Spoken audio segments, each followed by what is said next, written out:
Ladies and gentlemen, I'd like you to meet the old fat pig we have to put up with.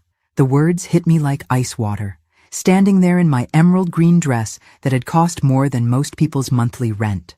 I watched Bradley's new bride, Sophia, gesture toward me with a champagne flute while her wealthy family erupted in laughter.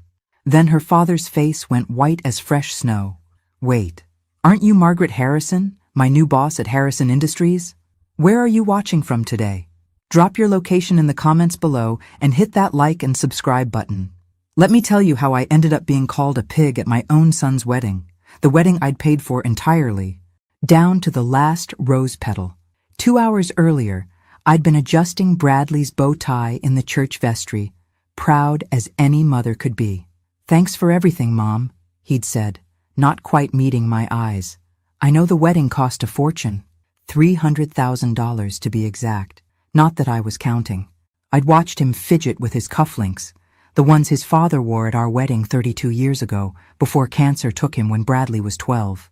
"Your father would be so proud," I whispered, straightening his shoulders.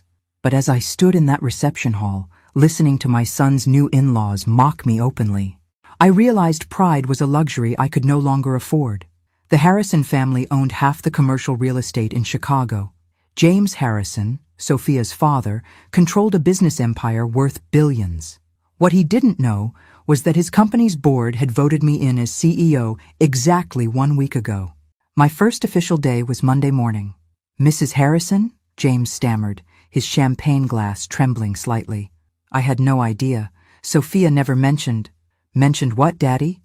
Sophia's voice was sharp with confusion. She looked between us, her perfect smile faltering. "That Bradley's mother is Margaret Harrison." The silence spread like spilled wine across white linen. Sophia's mother, Patricia, stepped forward with the kind of smile wealthy women perfect in finishing school. "Oh my goodness, what a delightful coincidence. You share the same last name as my husband's company." "Not a coincidence," I said calmly, watching James's face cycle through several shades of pale. "I kept my married name after my husband died. Harrison Industries was his family's business.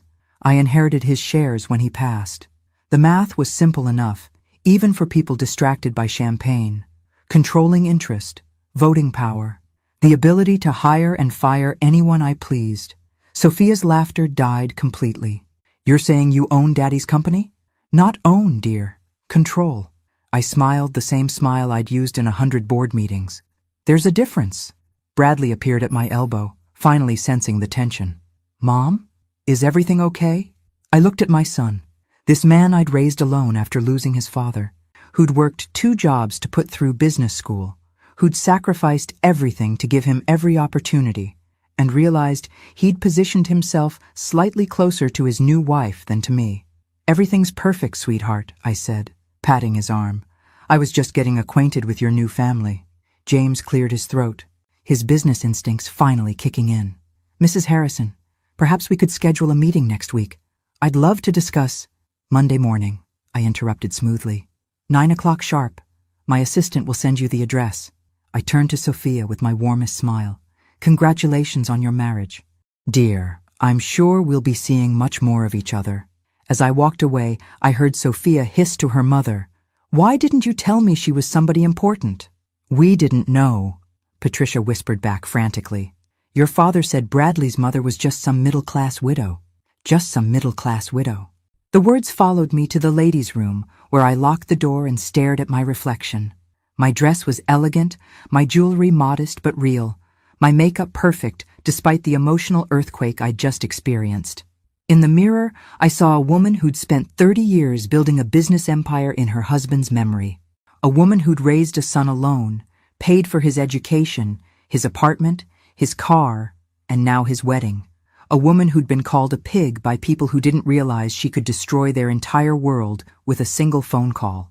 But most importantly, I saw a woman who was just beginning to understand her own power. My phone buzzed with a text from my assistant. "Board meeting moved to Tuesday. Emergency HR situation requires immediate attention Monday." I smiled at my reflection and began reapplying my lipstick. Monday was going to be very interesting indeed. The path to that humiliating moment had started 18 months earlier. when I'd made the mistake of being too generous with my son's happiness. Bradley had called on a Tuesday evening, his voice carrying that particular tone that meant he needed something expensive. "Mom, I've got incredible news." Sophia said yes. I'd been reviewing quarterly reports in my home office, but I set everything aside. My son was engaged. Despite everything else, the mother in me was genuinely thrilled. "Oh, honey, that's wonderful. When did you propose?" "Last night at Aurelio's. You know, that fancy place downtown where you took me for my graduation dinner." I remembered. The bill had been $400 for 2 people. But seeing Bradley's face that night, so proud of his MBA, had made every penny worth it. "Tell me everything," I said, settling back in my chair. For the next hour, Bradley described the proposal, the ring, which cost more than most people's cars, and Sophia's reaction. What he didn't mention was how they planned to pay for a wedding. That conversation came a month later. "The thing is, Mom," Bradley said, his fingers drumming against my kitchen table, "Sophia's family has certain expectations." I poured him more coffee, noting how he avoided eye contact. After raising him alone, I knew all his tells. What kind of expectations? Well, her sister's wedding was at the Four Seasons, 300 guests, very elegant affair. I'm sure it was beautiful. And her cousin got married at the Drake Hotel. Sophia's been dreaming of something similar since she was a little girl. I waited. In business, silence was often the most powerful negotiation tool. "The venues she's looking at are around $200,000, he said quickly. "Just for the basics, not including flowers, music, photography, all the other things." $200,000, I repeated calmly. "I know it sounds like a lot, but Mom, she's the one. I want to give her everything she deserves." "What about what you deserve?" I thought. "What about what I deserve after sacrificing everything for your happiness?" But I looked at my son's face, so hopeful, so young despite being 31 years old, and I felt the familiar tug of maternal love overriding common sense. "Have you talked to Sophia about a smaller wedding?" "You don't understand. Her family, they're wealthy, Mom. Really wealthy. Her father owns Harrison Industries." The irony wasn't lost on me. My son had no idea that I'd been quietly acquiring shares in James Harrison's company for years, building toward the controlling interest my husband had always dreamed of securing. "And you feel pressure to match their lifestyle?" "I want to be worthy of her," he said simply. Those 6 words broke my heart. I'd raised this boy to believe he was worthy of anything, anyone. How had I failed so completely that he thought love required a price tag? "Bradley, if she loves you, a courthouse ceremony would be enough." "Mom, please, I'm not asking you to pay for everything. Just help us get started. I'll pay you back once my career takes off." His career. Bradley had graduated with his MBA a year earlier and was working at a mid-level consulting firm, making decent money but nowhere near enough to support the lifestyle he'd grown accustomed to through Sophia's family. How much help are we talking about? Maybe $250,000? $300 at most? $300,000. The number sat between us like an unwelcome dinner guest. "Bradley, that's more money than most people make in 5 years." "I know, but you can afford it, right? The business is doing well." And after Dad's life insurance, he trailed off, realizing how callous that sounded. My husband's death had indeed left me financially comfortable, but hearing my son calculate the value of his father's life so casually made me feel sick. "Let me think about it," I said. That night I sat in my husband's study, looking at his photograph on the desk. We'd built Harrison Industries together, starting with a single small office building and growing it into one of Chicago's premier commercial real estate companies. After he died, I'd continued expanding, making strategic acquisitions, building the empire he'd envisioned. "What would you do?" I asked his picture. But I already knew the answer. Robert had always been too generous with Bradley, unable to deny him anything. It was one of the few areas where we disagreed. The next morning, I called Bradley and told him yes. Looking back now, standing in that bathroom mirror after being called a pig by my son's new in-laws, I realized that single word, yes, had been the beginning of my transformation from doting mother into something far more dangerous. Because by Monday morning, I would be their new boss. And unlike my son, they were about to learn that my generosity had limits. Monday morning arrived with Chicago's typical autumn chill, and I dressed accordingly. Power suit, minimal jewelry, hair pulled back in the style that had intimidated corporate America for the past 20 years. At exactly 9 o'clock, I walked into the Harrison Industries boardroom, where James Harrison sat fidgeting with his phone like a nervous teenager. "Mrs. Harrison," he stood quickly, extending his hand. "Thank you for agreeing to meet so early." "Mr. Harrison," I replied, taking the seat at the head of the conference table that was rightfully mine. "Though I think we need to clarify something before we begin." I opened my briefcase and removed a folder containing the stock certificates, board resolutions, and legal documentation that proved my controlling interest in his family's company. As of last Monday, I own 51% of Harrison Industries, which means this is my boardroom, and you work for me. James's face cycled through several emotions before settling on barely controlled panic. "Mrs. Harrison, I think there's been some misunderstanding. This company has been in my family for 3 generations, built on land and initial capital provided by my husband's grandfather in 1952, I corrected calmly. "Your grandfather was the junior partner, Mr. Harrison. The contracts are quite clear." I slid a manila envelope across the polished table. Inside were photocopies of the original partnership agreements, documents I'd spent years tracking down through legal archives and private collections. "Your family managed the business beautifully while maintaining minority ownership. But when my husband died, his shares passed to me. I've spent the last 15 years quietly purchasing additional stock whenever it became available." "This is impossible," James whispered. But his hands shook as he flipped through the paperwork. "The impossible part," I said, allowing a small smile, "is that you didn't notice. Your own board approved my appointments to key positions. Your CFO reports directly to me. Your legal team answers my calls." James looked up with something approaching horror. "What do you want?" "First, I want an apology for your daughter's behavior at the wedding reception. Sophia can be spirited. She didn't mean anything by those comments. She called me a pig, Mr. Harrison, in front of 200 guests, including my son. She's young, she's 28 years old and married to my son. Old enough to understand consequences." I leaned forward slightly. "Here's what's going to happen. Sophia will call me today and apologize sincerely for her behavior. Not because you told her to, but because she understands that respect isn't optional in this family." James nodded quickly. "Of course. I'll speak with her immediately. Second, we're going to restructure this company's employee benefits program. I've reviewed your current policies, and they're embarrassingly inadequate for a business of this size." This was actually true. Harrison Industries employed over 300 people, but their health insurance was mediocre and their retirement plan was nearly non-existent. "The improvements will cost approximately $2 million annually," I continued. "Consider it my contribution to social responsibility." $2 million? James's voice cracked slightly. "You can afford it. I've seen your profit margins." I pulled out another folder, this one containing detailed financial analysis I'd commissioned months earlier. Every expense, every revenue stream, every hidden asset the company possessed. Third, your son-in-law Bradley will be receiving a promotion to senior associate with appropriate salary adjustment. He's actually quite bright when he applies himself. I didn't realize Bradley worked here. He doesn't. Yet. I smiled again, this time with genuine warmth. His first day is Wednesday. James stared at me like I'd just declared myself Queen of Illinois. "Mrs. Harrison, I need to discuss these changes with my staff, my attorneys." "Your attorneys already reviewed everything last week. They're very thorough." I stood, closing my briefcase with a decisive snap.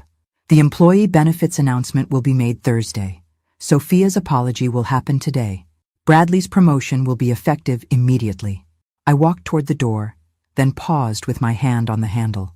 "Oh, and Mr. Harrison, in the future, when your family gathers to discuss the middle-class widow your daughter married into, you might want to mention that said widow now controls your family's primary source of income." James's mouth opened and closed like a fish out of water. "Have a lovely day," I said cheerfully, and walked out into my new corporate empire. By noon, my assistant had fielded 6 phone calls from various Harrison family members, 3 from their family attorney, and 1 very panicked voicemail from Sophia herself. Mrs. Harrison, this is Sophia, Bradley's wife. My father explained that there's been some sort of misunderstanding about the company, and I wanted to call and, well, I hope we can discuss things like family. I listened to the message twice, noting the careful way she avoided mentioning the pig comment or offering any actual apology. At 2 p.m. she called again. This time her voice was noticeably shakier. Mrs. Harrison, I realize my comments at the reception may have been inappropriate. I was nervous meeting Bradley's family, and sometimes I say things without thinking. I hope you can understand. Still no real apology. Still positioning herself as the victim. The third call came at 4:30 p.m. Mrs. Harrison, please call me back. I think we got off on the wrong foot, and I'd really like to make this right. Bradley is upset. My father is having some kind of crisis. And I just want to understand what's happening. I deleted all 3 messages without returning her calls. Tuesday morning, James Harrison appeared at my office door at 8 a.m. sharp, looking like he hadn't slept. Mrs. Harrison, please. Sophia is beside herself. She's young and made a mistake. Surely we can work this out as reasonable people? I gestured to the chair across from my desk. Mr. Harrison, let me explain something about reasonable behavior. When someone pays for your daughter's entire wedding, venue, food, flowers, music, photography, reasonable behavior would be gratitude, or at minimum, basic courtesy. You paid for the wedding? Every penny. $312,000. I pulled out the receipts I'd requested from Bradley the night before. Would you like to see the invoices? James stared at the papers spread across my desk, his face growing paler with each line item. She had no idea, he whispered. No, she didn't. Because your family makes assumptions about people without bothering to learn the facts. I stood up and walked to the window overlooking downtown Chicago, watching the morning traffic crawl through the streets below. But here's what I find most interesting, Mr. Harrison. Your daughter can afford to mock the woman who paid for her wedding because she knows her family has money. She can afford to be cruel because she's never faced consequences for her actions. I turned back to him with a smile that would have made sharks nervous. That's about to change. By Thursday afternoon, the employee benefits announcement had sent shockwaves through Harrison Industries that reached far beyond the office walls. Word spread quickly through Chicago's tight-knit business community. Margaret Harrison wasn't just the new CEO, she was the new sheriff, and she was making changes. The first sign that my message was being received came Wednesday evening when Bradley called, his voice tight with confusion and something that might have been fear. Mom, Sophia's father offered me a job today. Senior associate, starting salary, $90,000 plus benefits. It's a great opportunity, but it feels weird, like charity. And Sophia's been acting strange since the wedding. She won't tell me what's wrong, just keeps asking questions about our family's finances. I smiled into my phone. Did you take the job? Well, yes. I mean, it's double what I was making at the consulting firm.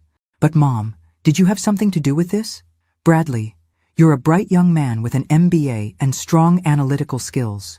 Perhaps Mr. Harrison simply recognized your potential. Right, he said, but his tone suggested he wasn't buying it. Mom, is there something you're not telling me about the Harrison family? Why don't you ask your wife? She might have some insights. The second sign came Thursday morning when my assistant informed me that Mrs. Patricia Harrison, Sophia's mother, had requested a lunch meeting. The woman who'd stood silently by while her daughter called me a pig now wanted to chat over salads. Tell her I'm available tomorrow at noon. The Chicago Club, private dining room. Friday arrived gray and drizzly, perfectly matching my mood as I sat in the elegant dining room waiting for Patricia Harrison to make her entrance. She arrived precisely on time, dressed in the kind of understated elegance that screamed expensive without being flashy. Margaret, she said warmly, as if we were old friends. Thank you so much for agreeing to meet. I've been simply dying to get to know you better. Patricia, I gestured to the chair across from me. How lovely to see you again. She settled herself with the practiced grace of a woman who'd attended 1,000 similar lunches, then spent several minutes discussing the weather, the restaurant's reputation, and other meaningless pleasantries. Finally, she got to the point. Margaret, I want to address what happened at the wedding reception. Sophia can be impulsive when she's nervous. She was overwhelmed by the day, and I'm afraid she spoke without thinking. Impulsive, I repeated. Is that what we're calling it? She's mortified by her behavior. Absolutely mortified. She wanted to call and apologize personally, but she's been so worried about making things worse. I sipped my water, watching Patricia's carefully constructed composure. And yet, she's called my office 3 times without actually apologizing. Patricia's smile flickered slightly. I think she's intimidated by your success. James explained that you've built quite an impressive business empire. My husband and I built it together. I've simply continued his vision. Of course. And speaking of vision, I understand you've made some wonderful changes at Harrison Industries. The employee benefits improvements are so generous. Here it comes, I thought, the real reason for this lunch. James is thrilled to have someone with your expertise overseeing operations, Patricia continued.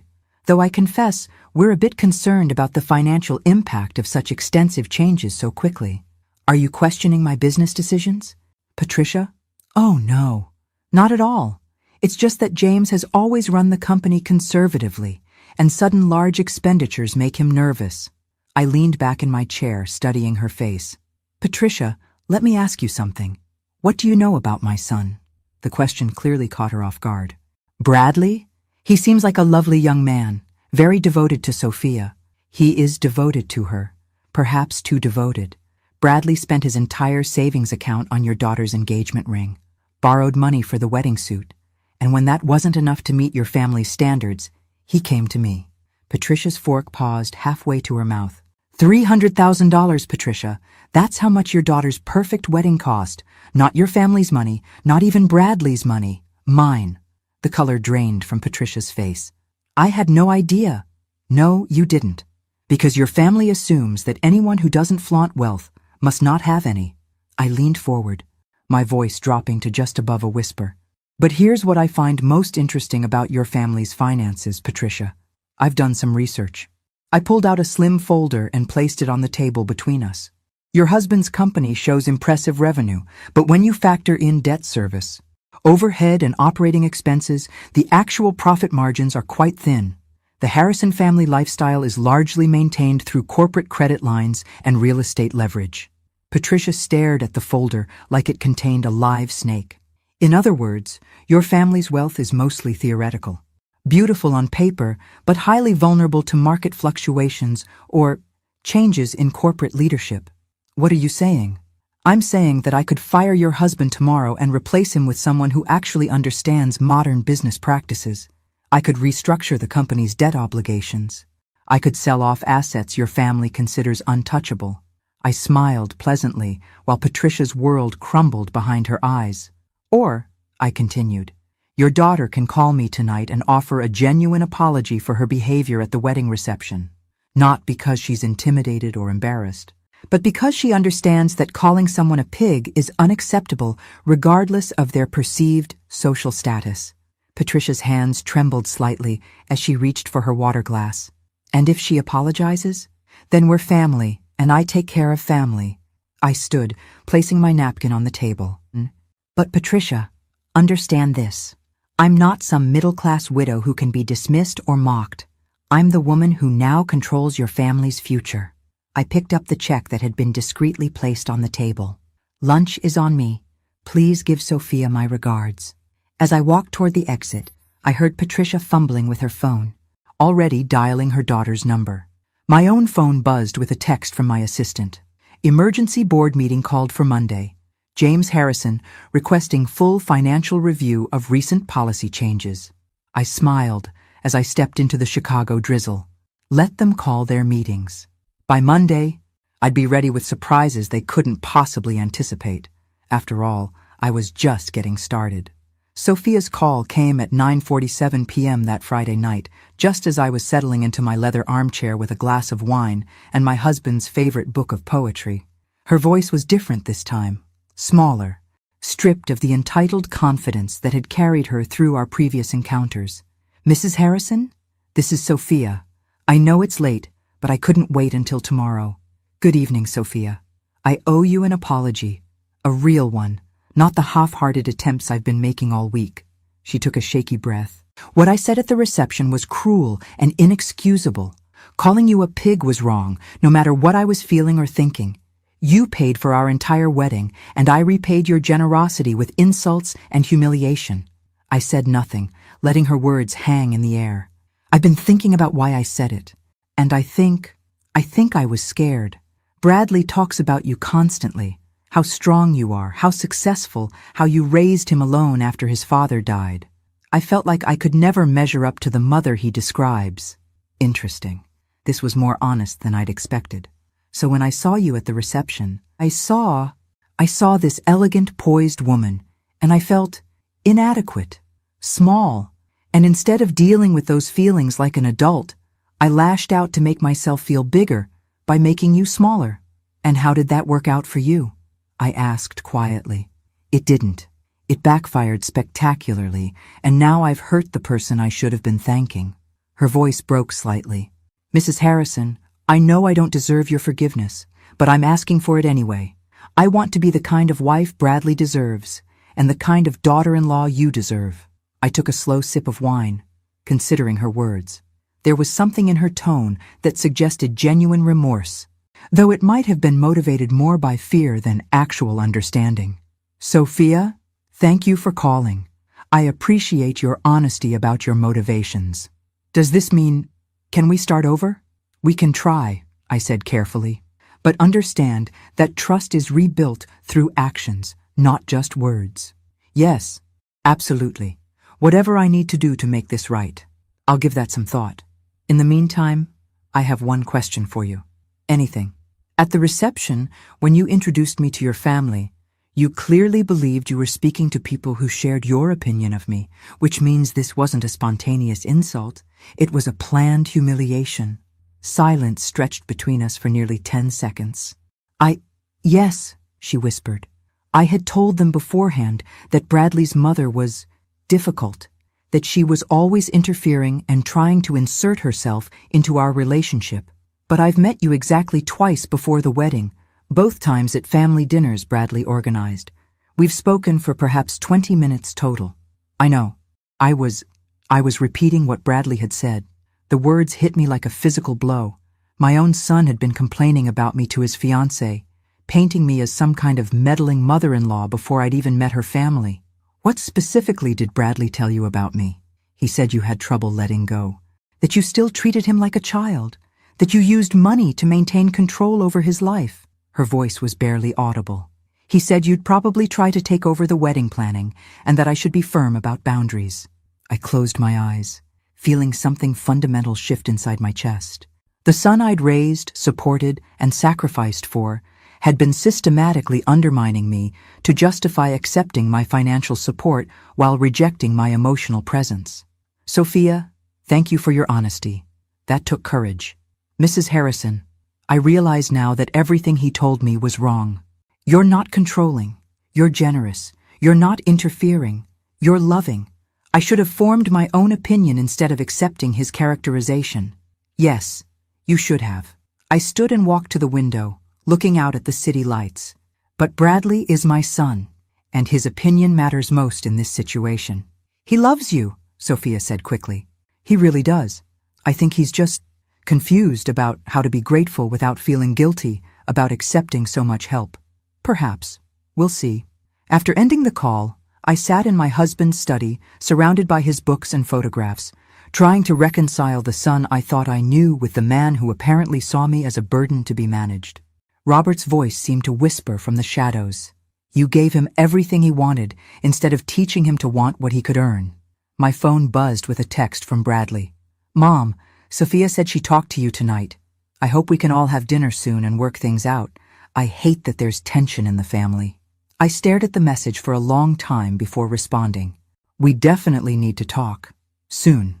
Saturday morning brought an unexpected visitor. I was reading the business section of the Tribune when my doorbell rang at 8 a.m. Through the peephole, I saw James Harrison standing on my front porch, looking like he'd aged 5 years in the past week. Mr. Harrison, I said, opening the door. This is a surprise. Mrs. Harrison, I apologize for the early hour. I was hoping we could speak privately before Monday's board meeting. I led him to my living room, noting how his eyes took in the understated elegance of my home. Quality furniture, original artwork, family photographs that spoke of a life well lived rather than wealth displayed. Coffee? Please.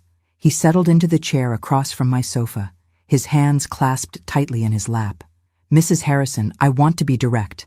I've called an emergency board meeting because I need to understand your intentions for Harrison Industries.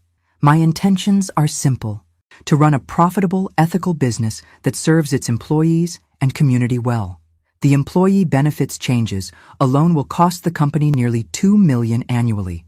The facility improvements you've authorized add another $500,000. These aren't sustainable expenditures given our current profit margins. I poured coffee from the silver service that had been my wedding gift 32 years earlier.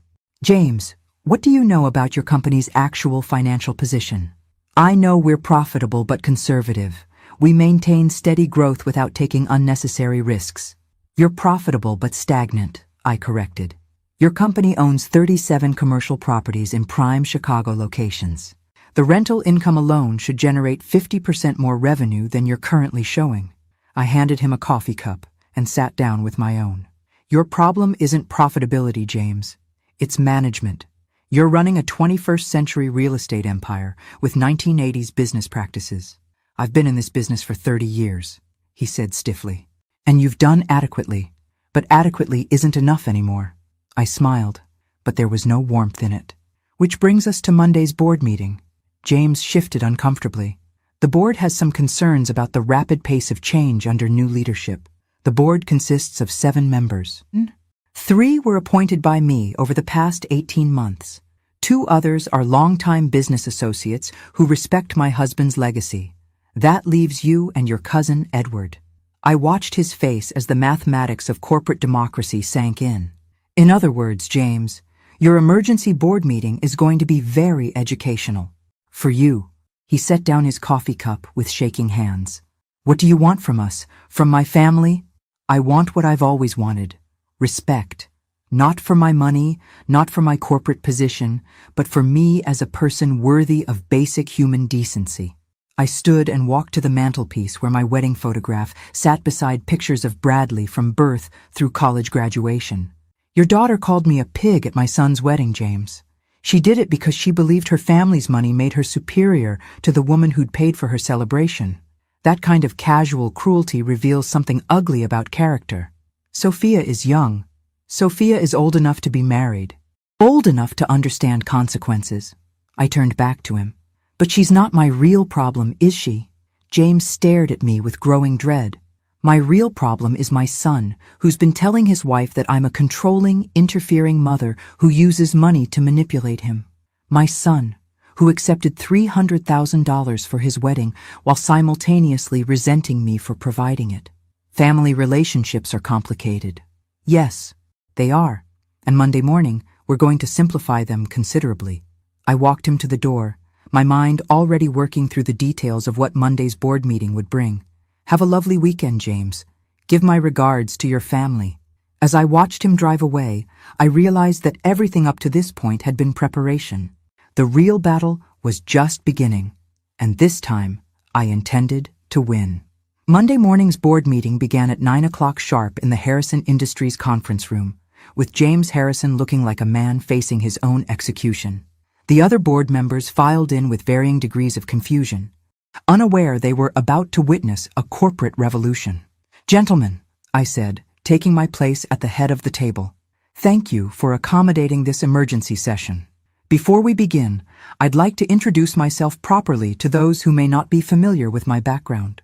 I distributed folders containing my complete professional biography, educational credentials, and the 20-year track record I'd built expanding my late husband's business interests. As you can see, I'm not some grieving widow playing at businesswoman.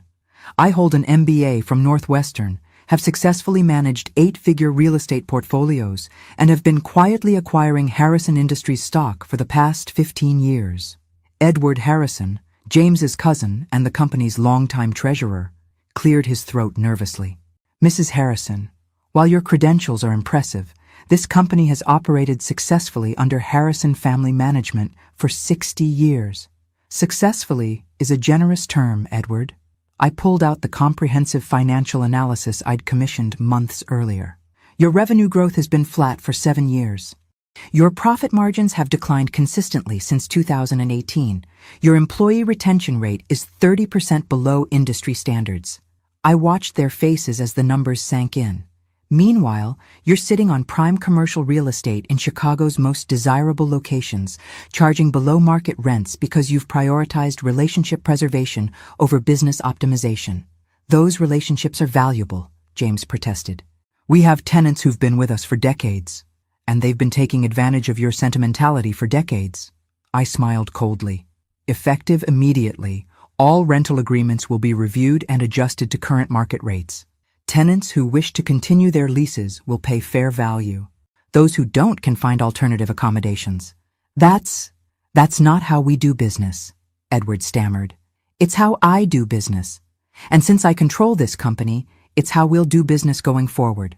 Board member Robert Chen, one of my appointees, spoke up supportively. Mrs. Harrison's analysis is thorough and accurate.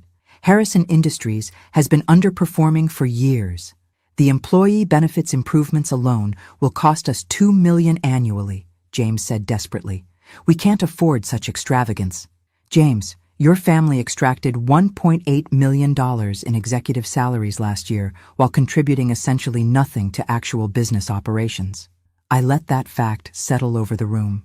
Your son works in marketing but spends most of his time playing golf. Your nephew manages property maintenance by delegating everything to contractors while collecting a 6-figure salary. The silence was deafening. So here's what's going to happen. Executive compensation will be tied directly to performance metrics. The marketing department will either generate measurable results or be eliminated entirely. Property management will be professionalized with actual oversight and accountability. You can't just eliminate family members from family business, Edward protested. I can and I will if they can't justify their positions with actual work. I stood, gathering my materials. This meeting is concluded. Implementation of all discussed changes begins tomorrow. Wait, James called out desperately. We need to vote on these proposals. No, James. You need to understand something about corporate governance. I turned back to face the table. I don't need your approval for business decisions. I need your compliance. As I walked toward the door, I heard Edward whisper to James, "How did we let this happen?" The answer was simple. They'd been so focused on maintaining their comfortable lifestyle that they'd never noticed someone else building the power to destroy it. My phone buzzed with a text from Bradley as I returned to my office. "Mom, can we have dinner tonight? Sophia is really upset about everything that's happening with her family." I stared at the message, feeling that familiar tug between maternal love and growing resentment. My son wanted to discuss his wife's feelings while remaining completely oblivious to mine. 7 o'clock, I texted back. My house. It was time for Bradley and I to have the conversation we should have had years ago. The afternoon brought a parade of panicked phone calls from various Harrison family members, all trying to understand what was happening to their comfortable world. I ignored most of them, but answered when Patricia Harrison called at 3 p.m. "Margaret, please, we need to talk. The family is in crisis. The family is experiencing accountability for the first time in decades, Patricia. I'd hardly call that a crisis. James came home looking like someone had died. He's locked himself in his study and won't speak to anyone. Perhaps he's reflecting on 30 years of mediocre business practices. This isn't just about business anymore, is it? This is personal revenge for what happened at the wedding." I leaned back in my office chair, looking out at the Chicago skyline. "Patricia, if I wanted personal revenge, your family would already be homeless. What I want is respect.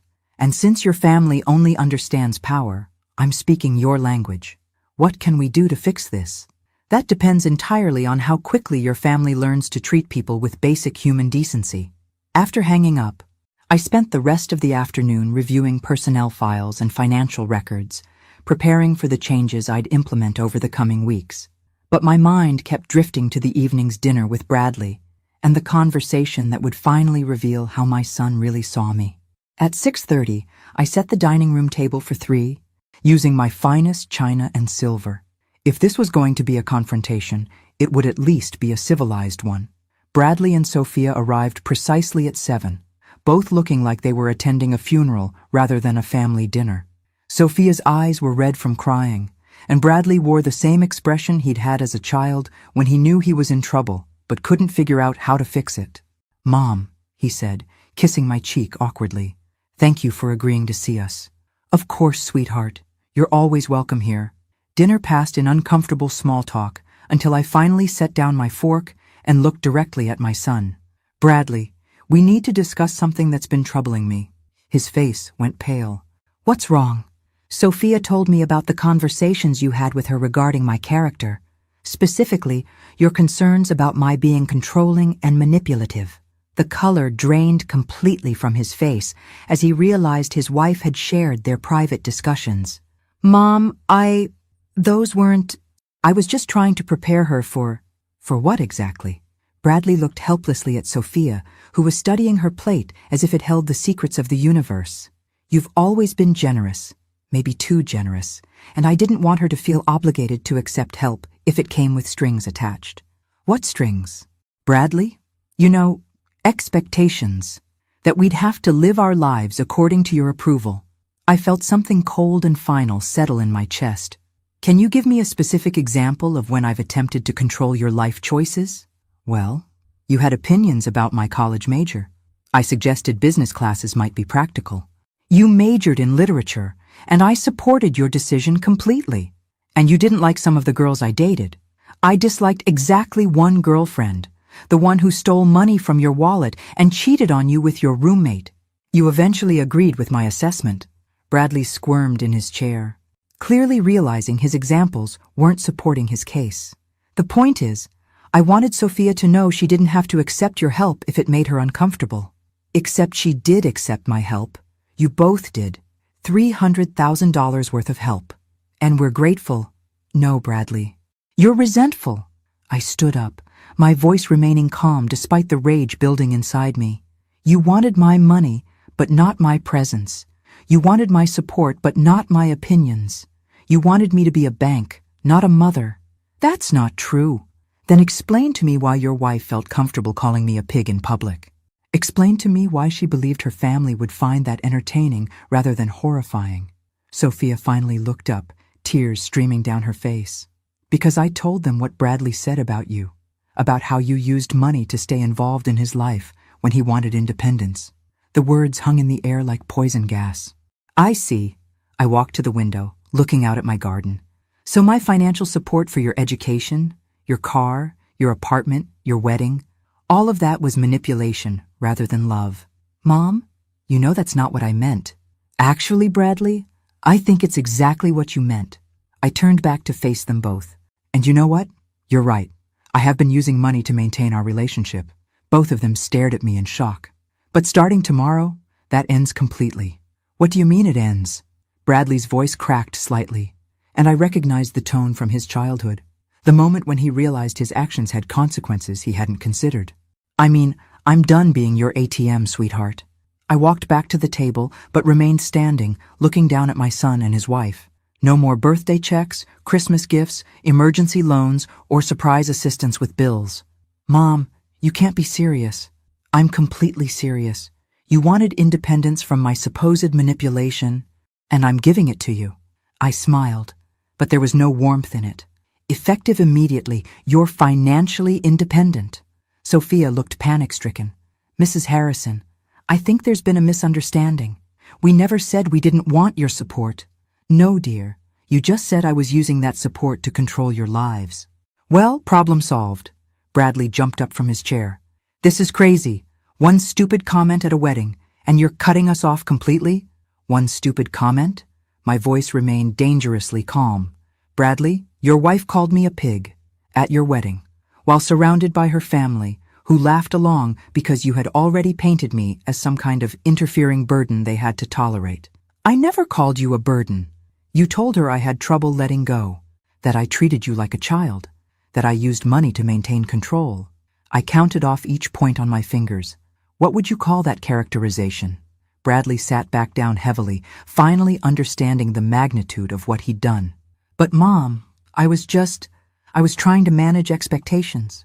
Sophia's family has money, and I didn't want them to think you were some kind of charity case. So instead, you made me sound like a manipulative old woman who couldn't accept that her son had grown up.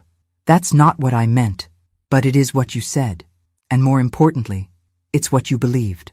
I walked to the sideboard and poured myself a glass of wine with steady hands. Tell me, Bradley, when exactly did I become such a burden to you? You're not a burden. When did helping you through college become manipulation? When did paying for your wedding become controlling behavior? When did loving you become something you needed to apologize for to your new in-laws? The silence stretched until Sophia finally spoke up. Mrs. Harrison, I think Bradley was just nervous about fitting in with my family. He wanted to seem independent and successful, and he couldn't seem independent and successful with a mother who supported him? My family, they can be judgmental about people who need help. Ah, I took a sip of wine, finally understanding the real dynamic. So you were both embarrassed by my generosity because it made you look weak to people whose opinion you valued more than mine. It's not that simple, Bradley protested. Actually, it's exactly that simple. I set down my glass and looked directly at my son. You were willing to take my money but ashamed to admit it came from me. You wanted the benefits of having a successful mother but none of the social complications. Mom, please, can't we just move past this? Oh, we're definitely moving past this. Just not in the direction you're hoping. I walked to my purse and pulled out my phone, scrolling through my contacts until I found my attorney's number. What are you doing? Bradley asked nervously. Calling Richard Patterson. He handles my estate planning. I hit dial and put the phone on speaker so they could hear both sides of the conversation. Margaret, how lovely to hear from you. How was the wedding? Educational, Richard. I'm calling because I need to make some changes to my will. The silence from my dinner guests was deafening. Of course. What kind of changes are we talking about? I want to remove my son as primary beneficiary and establish a charitable foundation instead. Bradley shot to his feet so fast his chair fell over. Mom, you can't be serious. Richard, are you getting all this? My son seems surprised that actions have consequences. Margaret, perhaps we should schedule a meeting to discuss this properly. Major estate changes shouldn't be made in emotional moments. This isn't emotional, Richard, it's logical. Why would I leave my assets to someone who sees my support as manipulation?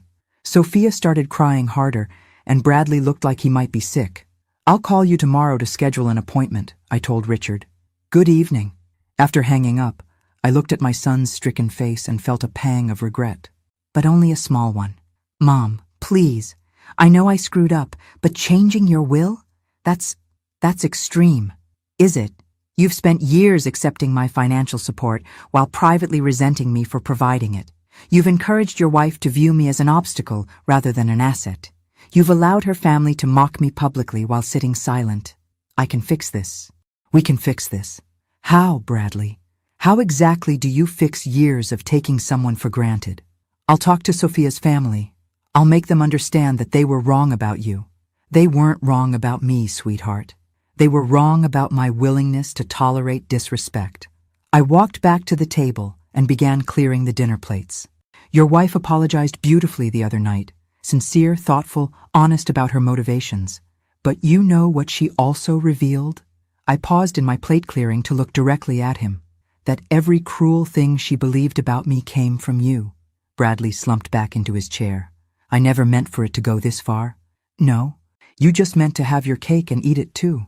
Take my money while distancing yourself from any obligation to respect the person providing it. What can I do? His voice was barely a whisper. You can start by being honest with yourself about why you really resented my involvement in your life. I don't understand. You resented it because it reminded you that you weren't as independent and successful as you wanted to believe. Every time I helped you financially, it wounded your pride. Bradley stared at me with growing recognition. But instead of refusing the help or working harder to become truly self-sufficient, you chose a third option, accepting the money while vilifying the source. That's exactly what it was. And the sad part is, I would have respected an honest conversation about your feelings much more than this years-long campaign to paint me as the problem. I finished clearing the table and walked toward the kitchen, then paused in the doorway. Bradley, I love you. I will always love you. But I'm done enabling a relationship where love only flows in one direction. So what happens now? Now you learn what genuine independence feels like. And maybe, if you're very lucky, you'll discover that earning someone's respect is more satisfying than taking their support for granted. I left them sitting in my dining room and went to call Richard Patterson back. It was time to make some very real changes to my estate planning. After all, I had a charitable foundation to establish. Tuesday morning brought the expected fallout from Monday night's dinner, but not from the sources I'd anticipated. Instead of panicked calls from Bradley or Sophia, my phone rang at 7 a.m. with James Harrison's name on the caller ID. "Mrs. Harrison, we have a problem." "Good morning to you too." "James, what seems to be the issue?" 3 of our largest tenants received lease renewal notices yesterday demanding immediate rent increases averaging 40%. They're threatening to vacate. I smiled into my coffee cup. That's unfortunate. I'm sure we can find new tenants who appreciate fair market value. "Mrs. Harrison, these companies have been with us for over 20 years. Johnson & Associates alone represents 12% of our rental income. James, Johnson & Associates has been paying 1987 rates for premium downtown office space. They've enjoyed subsidized rent for 2 decades while their own revenues increased exponentially. But if they leave, we'll lease their space to companies willing to pay what it's actually worth. I've already had preliminary conversations with 3 firms looking for downtown locations." This was true. I'd spent Monday afternoon making strategic phone calls while Bradley and Sophia processed their new reality. "You can't make these kinds of decisions without consulting the board. James, I can make any decisions I want. That's what controlling interest means." I set down my coffee and walked to my home office. "However, if you'd like to discuss this further, I'll be in the office at 9. "Mrs. Harrison, please. My family built those relationships. Your family exploited those relationships. There's a difference." After hanging up, I reviewed the list of changes I'd planned for Harrison Industries. Rent increases were just the beginning. By the end of the week, I'd eliminate redundant positions, restructure the corporate hierarchy, and implement performance standards that would shock them into either productivity or resignation. My second call came from Patricia Harrison at 8:30, her voice tight with barely controlled hysteria. "Margaret, James told me about the rent situation. You're going to destroy the company out of spite." "I'm going to optimize the company's performance, Patricia. The fact that this threatens your family's comfortable incompetence isn't my concern. This has gone too far. We understand you were hurt by what happened at the wedding, but punishing everyone isn't the answer. Patricia, let me explain something about punishment versus consequences. Punishment is what you do to hurt someone for past behavior. Consequences are what naturally follow from poor choices." I pulled into my office parking garage, noting that James's car was already there despite our 9 a.m. meeting time. "Your family has operated this business like a personal piggy bank for decades. You've hired relatives regardless of qualifications, paid yourselves excessive salaries for minimal work, and charged below-market rents to maintain social relationships rather than maximize profits. That's how family businesses work. That's how family businesses fail. Patricia, but don't worry. Under my management, Harrison Industries will finally reach its potential. And what about our family's livelihood? What about it? James can earn his salary by actually managing the company effectively.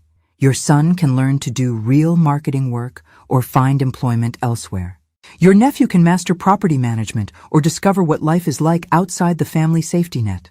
I parked my car and gathered my briefcase, preparing for what would undoubtedly be an interesting day. "Margaret, please. We're willing to negotiate." "Negotiate what, Patricia? I already own the company. Your family already insulted me publicly. The time for negotiation passed when your daughter called me a pig." Sophia apologized. Yes, she did, beautifully and sincerely. But apologies don't erase consequences, they just acknowledge them. Inside the Harrison Industries building, I could feel the tension radiating from every floor. Word had spread quickly about the changes I was implementing, and employees were buzzing with nervous energy. My assistant handed me a stack of messages as I entered my office. "Mr. James has been here since 7:30, ma'am. He's called an emergency meeting with the senior staff for 10 a.m. "Cancel it," I said cheerfully. "I'll be handling all communications with senior staff directly." At 9 a.m. sharp, James knocked on my door, looking like he hadn't slept in days. Mrs. Harrison, I need to understand your endgame here. Are you trying to force my family out of the company entirely? I'm trying to run a profitable business. James, if your family can adapt to professional standards, you're welcome to stay. If not, I shrugged. What would it take to resolve this situation? This situation doesn't need resolving, James. It needs completing. I pulled out a folder containing the organizational chart I developed over the weekend. Here's the new corporate structure. As you can see, I've eliminated several redundant positions and redistributed responsibilities based on actual qualifications rather than family relationships. James stared at the chart with growing horror. His son's marketing position was gone entirely. His nephew's property management role had been merged with facilities maintenance under an outside contractor. Even his own title had changed from president to general manager. You've gutted the entire operation. I've streamlined the operation. The company will run more efficiently with fewer people doing actual work rather than more people pretending to work. My family has run this company for 60 years. And for 60 years, you've underperformed your potential. But don't worry. I'll show you what this company can really accomplish. James slumped in his chair, finally understanding that his comfortable world was disappearing permanently. Mrs. Harrison, what would it take for you to sell the company back to my family? The question hung in the air while I considered my response. Finally, I smiled. James, even if your family could afford to buy me out, which you can't, why would I sell a profitable business to people who've proven they can't manage it effectively? Because it's our legacy. It's my husband's legacy. Your family just happened to be managing it poorly. My phone buzzed with a text from Bradley. Mom, I've been thinking about everything you said. Can we please talk again? I want to make this right. I showed the message to James. Your family isn't the only one learning about consequences today. What do you mean? I mean, my son is discovering what life looks like when you can't take someone's support for granted. James looked confused.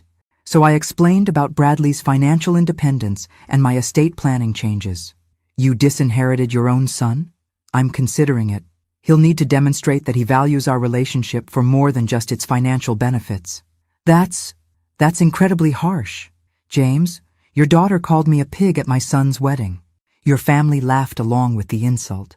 My son had spent months priming his wife to see me as a burden rather than a blessing.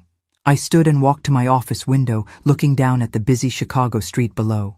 I'm 62 years old. I've spent the last 30 years building businesses, supporting family members, and generally making everyone else's life easier while my own needs came last. But surely nothing, James. I'm done being taken for granted by people who benefit from my generosity while privately resenting my existence.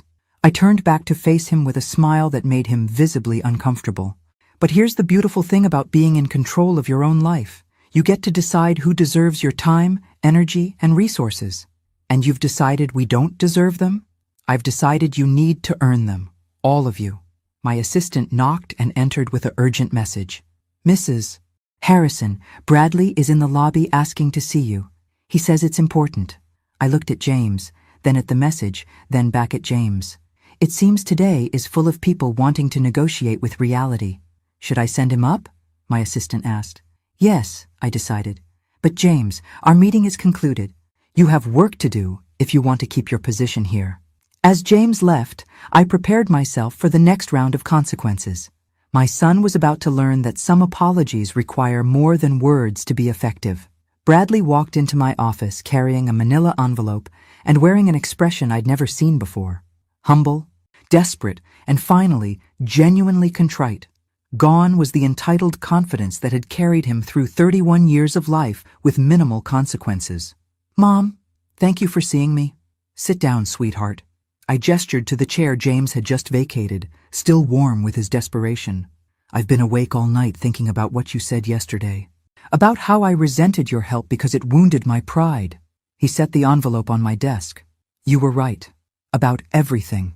I waited, having learned that silence often revealed more truth than questions.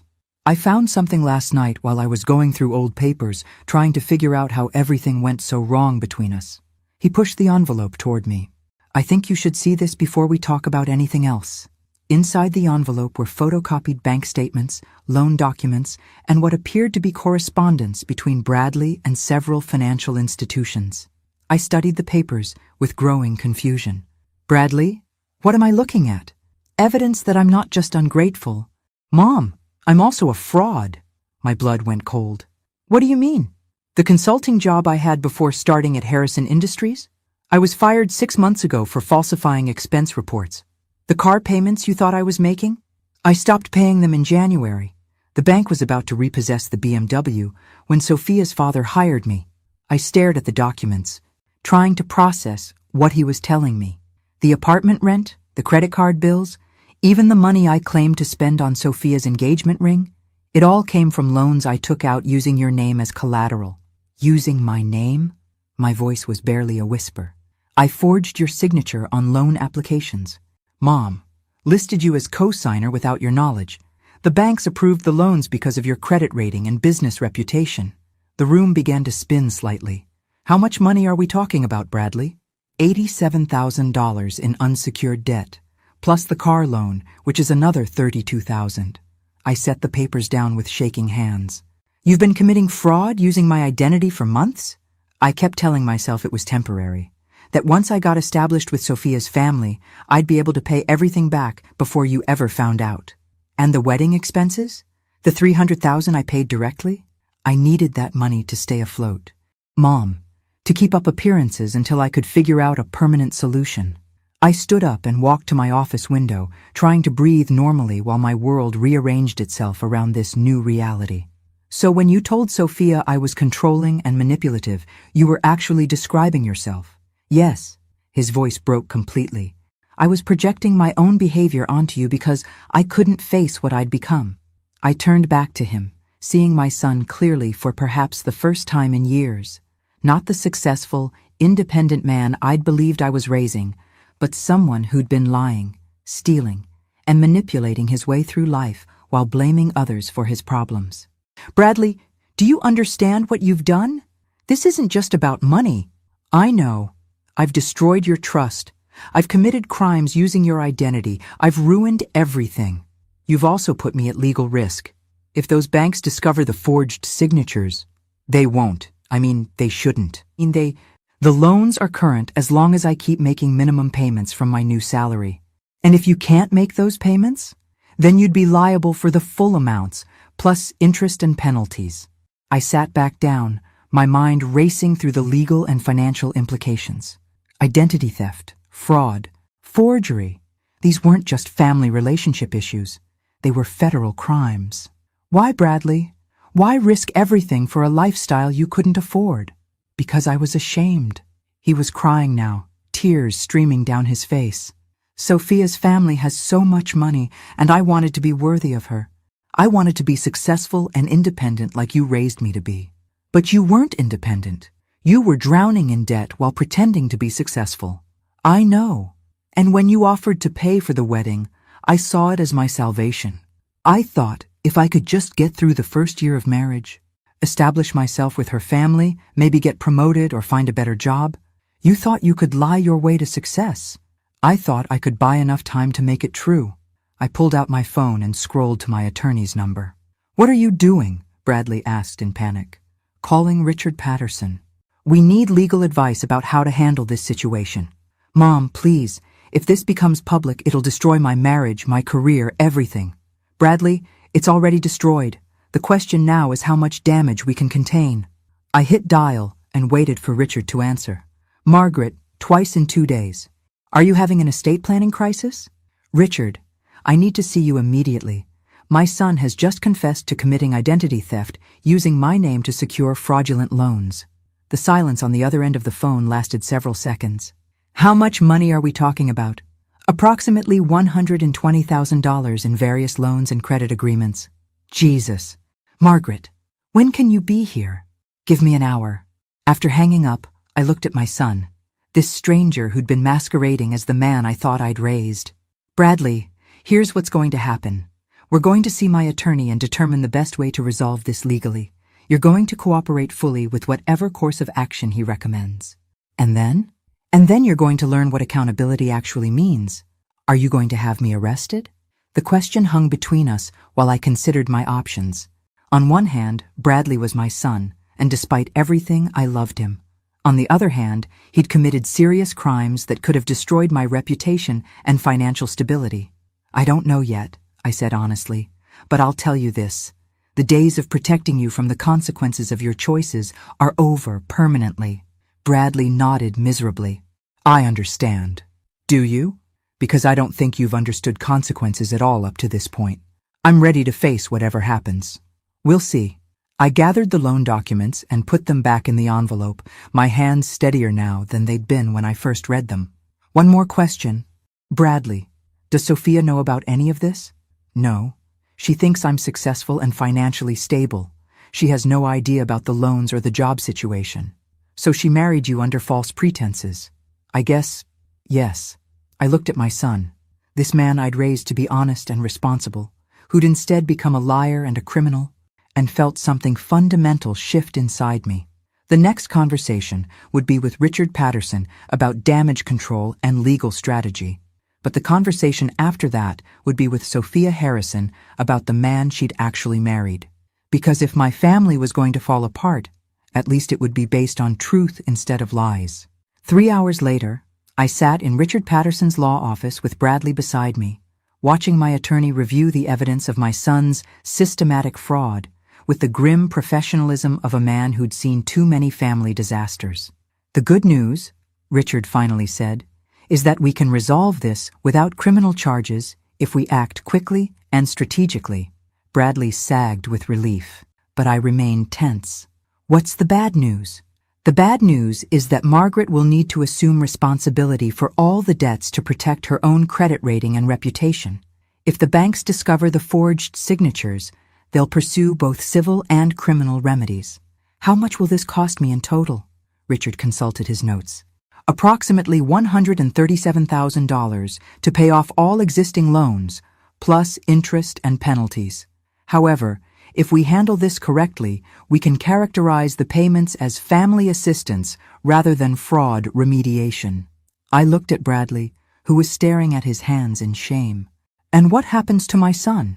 Bradley will sign confession documents acknowledging his actions, agree to immediate repayment terms, and submit to financial monitoring for the next 5 years. He'll also need to undergo counseling for gambling and financial addiction. I don't have a gambling problem, Bradley protested weakly.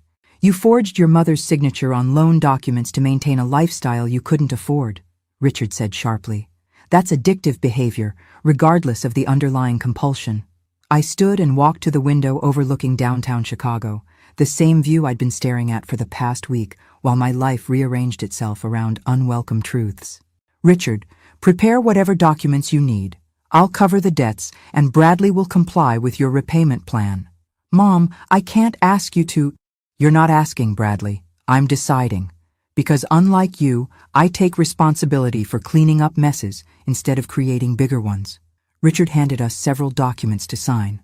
And within an hour, the legal framework was in place.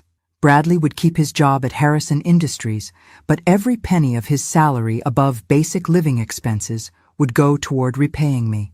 It would take him approximately 8 years. As we left Richard's office, Bradley finally asked the question I'd been waiting for. What happens with Sophia? Are you going to tell her about the loans and the lies? I'm going to tell her the truth, Bradley. Something you should have done before you married her. She'll leave me. She might. But she deserves to make that choice based on reality instead of fantasy. We drove back to Harrison Industries in silence, both lost in our own thoughts about the wreckage we'd discovered. When we arrived, my assistant handed me an urgent message. Mrs. Harrison, Sophia called 3 times asking to meet with you. She sounded quite distressed. Did she say what about? Something about discovering financial documents in Bradley's home office. Bradley went white. Oh, God! She found the loan papers I'd hidden. It seemed Sophia Harrison was about to learn some uncomfortable truths about her new husband, whether I told her or not. An hour later, Sophia sat in my office crying hysterically while Bradley slumped in the chair beside her, no longer even attempting to maintain his facade. I found loan applications with your signature, Mrs. Harrison. except the handwriting didn't match the signature on our wedding checks. She looked between Bradley and me with red-rimmed eyes. Bradley forged your name, didn't he? Yes, I said simply. How much money? More than you want to know.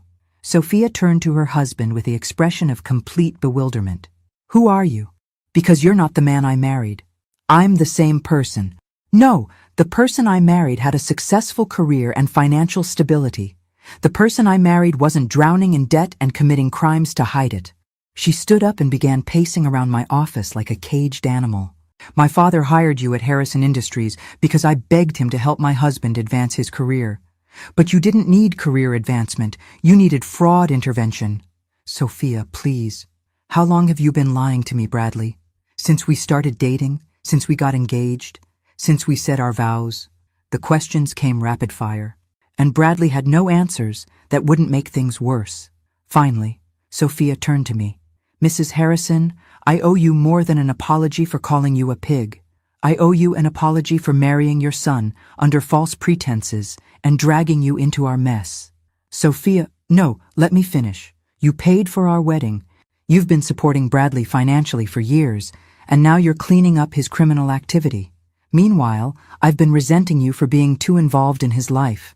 She sat back down, her composure completely shattered. The truth is, you haven't been involved enough. If you'd known what he was really like, maybe you could have stopped this before it destroyed everything. I looked at this young woman who'd called me a pig 6 days earlier and now sat in my office facing the collapse of her marriage and possibly her family's business relationships. Sophia, what do you want to do now? I want to go home to my parents and pretend this never happened. But I can't, can I? Because my family's business relationship with you depends on how I handle this situation. She was sharper than I'd given her credit for. Your family's business relationship with me depends on whether they can adapt to professional standards.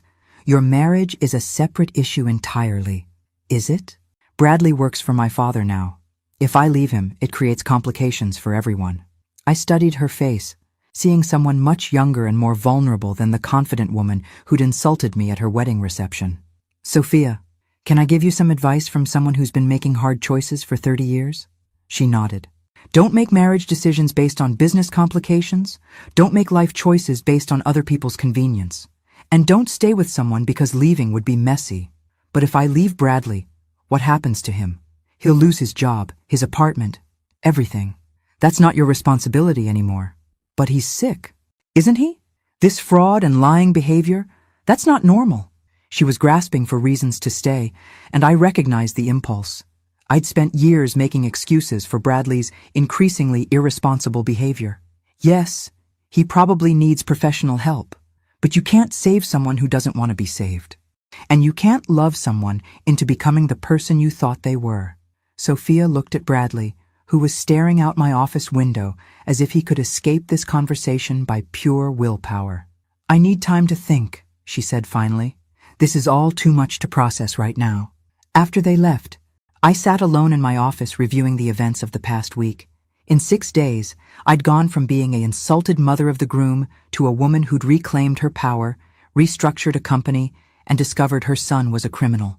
The old Margaret would have quietly paid Bradley's debts, covered up his crimes, and continued enabling his dysfunction while accepting his resentment as the price of his love. But the new Margaret, the one who'd emerged when Sophia called her a pig, had different priorities. My phone rang with a call from Patricia Harrison. Margaret, Sophia came home in tears. She won't tell us what happened, but James is convinced you've done something to destroy our family. Patricia, your family is destroying itself. I'm just refusing to enable the process. What does that mean?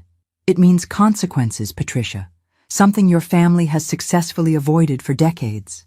Margaret, please. We understand you're angry about the wedding incident, but surely we can resolve this as reasonable people.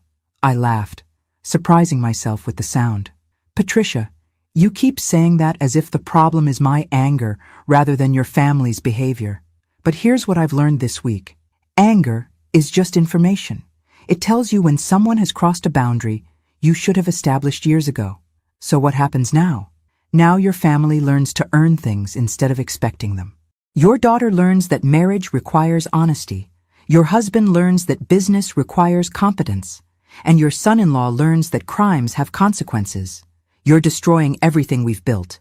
No, Patricia. I'm revealing what you actually built versus what you pretended to build. The destruction was already there. I just stopped pretending not to see it. After hanging up, I walked to my office window and looked down at the Chicago street below, watching people hurry past with their own complicated lives and hidden struggles. 6 days ago, I'd been called a pig at my son's wedding. Today, I was a woman who discovered her own power and decided to use it. The old Margaret would have called that a tragedy. The new Margaret called it a beginning. My phone buzzed with a text from an unknown number. Mrs. Harrison, this is Sophia. Thank you for your honesty today. I'm going to stay with my parents while I figure things out. I hope we can talk again soon when everything isn't so complicated. I smiled and typed back, take all the time you need. And Sophia, you're stronger than you know. Outside my window, Chicago continued its eternal dance of ambition and consequence, and for the first time in years, I felt like I was dancing instead of just watching from the sidelines. After all, it's never too late to stop being taken for granted, even by yourself. Thanks for listening. Don't forget to subscribe and feel free to share your story in the comments. Your voice matters.